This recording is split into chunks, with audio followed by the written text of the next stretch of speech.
Welcome into First Take. Good morning. Thank you for being with us. Skip Bayless, Stephen A. Smith, Molly Karam here. Guys, it's been a crazy morning already. These are the kind of days I love doing this show with you. What's up, man? Good to see you, bro. Good job on your breaking news. Me, Adam Schefter, all the football gurus. Okay. They are good gurus. Yes, they are. We got a lot of I'm breaking news. just a humble co-host. No, Yeah. Okay. we got a lot of breaking news today from last night as well. We're going to get into it. We blew up the rundown, so here we go. Let's get you guys caught up. The Cowboys quarterback situation, obviously, that's heating up in Dallas. What do the guys make of it? We'll dive into that. Plus, Terrell Owens reaches out to the Cowboys. Should we get our popcorn ready? We'll fill you in there as well. But first, Stephen A., you have some breaking news involving Kam Chancellor's holdout. Let's get into that right away. Kam Chancellor has decided that he's going to end his holdout. He's going to report back to the Seattle Seahawks. He and I text back and forth this morning, and essentially, without reading exactly what he said, what it comes down to is that he made a promise to Marshawn Lynch a couple of years ago about what they were going to do. His goal is to get back and capture a Super Bowl that they feel they lost last year, that they think they deserve. And more importantly than anything else, it really hurt him to see his team out there losing games without him, knowing that he could have made a big difference. He talked about his teammates. He talked about what he owed to them. He talked about what he owed to Marshawn Lynch and how that commitment to his teammates and the guys that he goes to war with is bigger than his business issues right now. He made no bones about the fact that he will not ignore the issues of being underpaid as the safety for the Seattle Seahawks, but he acknowledged that those are things that could and should be addressed in the offseason. Right now, as things presently stand, they're 0-2 and in danger of falling apart. And he realizes that he simply cannot just stand by the wayside and allow this to happen. And in fairness, to everybody involved, I'm not the only person that talked to Kam Chancellor. I'm quite sure Ray Lewis has spoken to Kam Chancellor. I know that Adam Schefter does his due diligence, and he knew exactly everything that was going on because he and I spoke as well. So you want to give credit to them. But in the end, what it comes down to is that Kam Chancellor recognizes that he is needed, and more importantly, it would be very, very difficult for him to live with himself if he just sat on the sidelines while his teammates went out on that field and struggled the way that he has seen them struggle over the last 2 weeks. He's shoving all of that business stuff aside for the ultimate goal. So, as yet, do you have any idea what concessions were made on either side? There are no. Like just let it go? He was at about 4.5. Yeah. Remember, they came up to 8.1. There's like 900,000. There's about 900,000. Yeah. No concessions were made. Concessions. No conversations took place. He just decided that it's time to go back and handle his business on that football field, and it's something that they can revisit in the offseason. Wow. That is noble. That is impressive. That is exactly what I thought and said on this show he should have done maybe a week ago. I get it, I get the impasse, and I know the philosophical differences that he wanted to be taken care of a little bit, at least in another year, by having some money moved up. But if you love your football team, as I know he does, and you like your chances even at 0-2, you gotta. I know some people look at it as cave in. It's not that he's caving in. He's just coming back for the good of his brethren. That's what he's doing. The guys that he's gone to battle with. Well, I want to make sure that I'm very, very clear about something here. According to Kam, there were conversations with the Seattle Seahawks in the past, obviously. From what I heard from other people, not Kam, Kam had told folks that John Snyder, general manager for the Seattle Seahawks, essentially looked him dead in his face and told him, I'm not taking care of you this year, next year, or the year after. You're under contract. Now, obviously, when you talk about the NFL culture, how teams can go to a player, ask them to restructure their deals, waive them, cut them, take a pay cut, etc., Kam Chancellor was very, very offended by that. Now, I'm not here to cast aspersions on John Snyder. I don't know him. I know that he's considered very, very good at his job. Obviously, he's got a Super Bowl championship and 2 consecutive Super Bowl appearances on his resume. Used to work for the Green Bay Packers, used to work for the Washington Redskins, even though he's only 43, 44 years of age. His resume is quite impressive, to be quite honest with you. So understanding that and knowing that I don't know him, nor have I ever spoken to this man, I want to be very, very clear. In no way am I trying to cast any aspersions on him. I'm just conveying the whole thought process that was given to me by Cam and others close to Cam about what Cam was feeling throughout this whole process. He felt disrespected.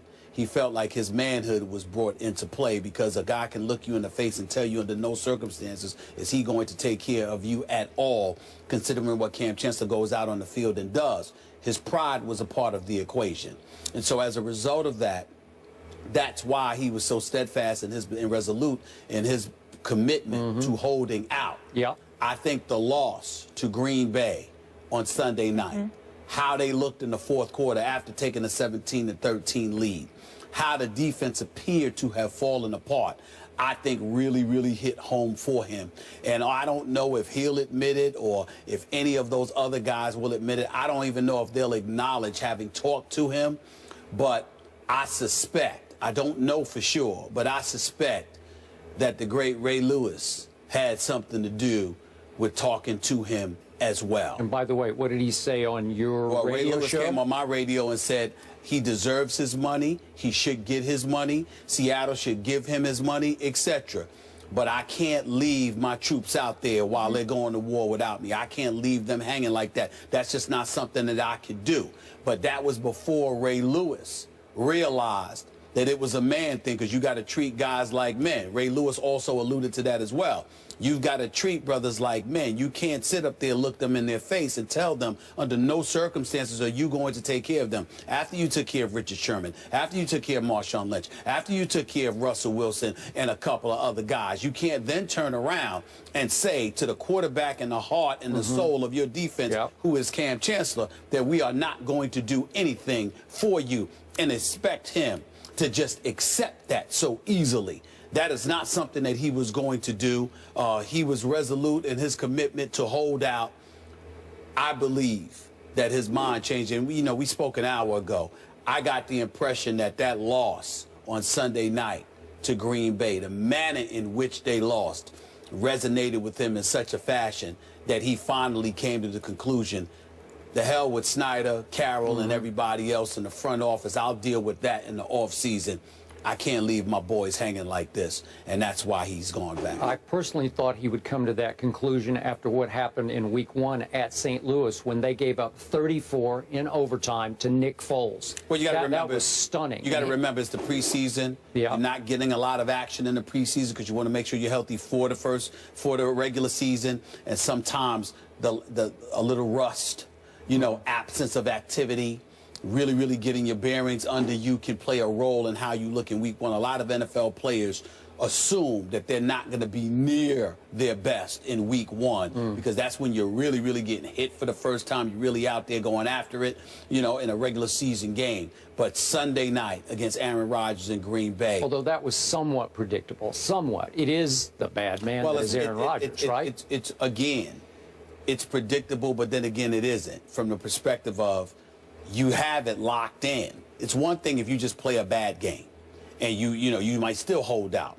But when you play well for 3 quarters and then you fall apart when it counts most, that speaks to an absence of leadership more than anything else at any other time. Yeah. And I think that that's what resonated with him. So despite the fact that all of his notable brothers on that football team have been taken care of, let's reiterate the fact that he didn't have just 1 year left on his deal or 2 years left. He had 3 full years left, and they were willing just to move up some money from the 3rd year into the 2nd year. I believe that's well, he wasn't asking. His position all along is that he wasn't asking for quote unquote more money. He wanted some of the money that was designated for him in 2017 to be moved up to 2016. Correct. So he could be secure. Okay.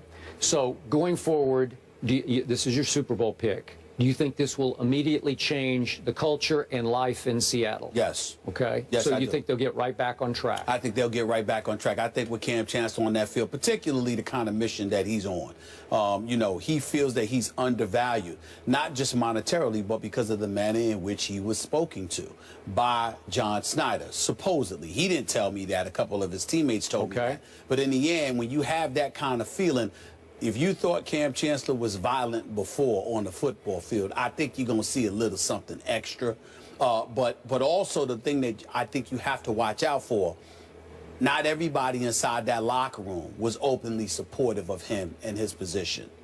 And if there is a danger in all of this, is that he'll remember that too. Yep. He knows that there were a lot of guys, especially Marshawn Lynch, because that is a name he mentioned specifically to come back for. Marshawn Lynch. I mean, he said coming back for Marshawn Lynch. How Marshawn Lynch and I made promises to one another a couple of years ago. I can't leave my dog hanging like that. That's a quote from him. I respect that. So when you look at it from that perspective, clearly somebody like Marshawn Lynch, I would say of all the players in the locker room, that's the biggest reason he's coming back. There are others who have supported him, but there are others who are either tepid in their support or non-existent in their support at all. And he's going to remember them too, and that could be dangerous. I believe the head coach was not on his bandwagon on this one, He's not thinking about he knows about Pete Carroll. Yeah. He doesn't feel the same about Pete Carroll. I'm sure he does. All right, but I'm talking players. Sure. There were players that weren't openly supportive of him. They were like, life can go on without me. Yep. You know, we play 11 on 11. I think that's a quote from Richard Sherman. I'm not saying Richard Sherman didn't support him. I'm saying we don't know how Kam Chancellor is going to receive those things. Yeah. And that's where that's the danger part that can come into the equation. But Kam knows he has no shot at validating his significance to that franchise if they start losing, even when he comes back. Well, they have to win. He shouldn't have a big problem validating his value to that team this Sunday.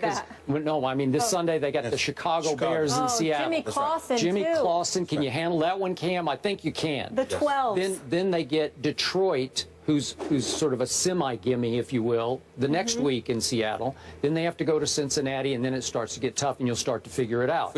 For your edification, is something that you need to know. These players in Seattle don't just want the Super Bowl. They want New England. Good. I just want you to know that. Yeah, well, trust me, Tom Brady ain't flinching on that one. Because he torched the Legion of without there's no B in it in the fourth quarter of the Super Bowl. Greatest fourth quarter of a Super Bowl I have ever seen from the great Tom Brady, the best quarterback in the National Football League. And I'm sure he would relish the opportunity to repeat that performance against those same Seattle Seahawks.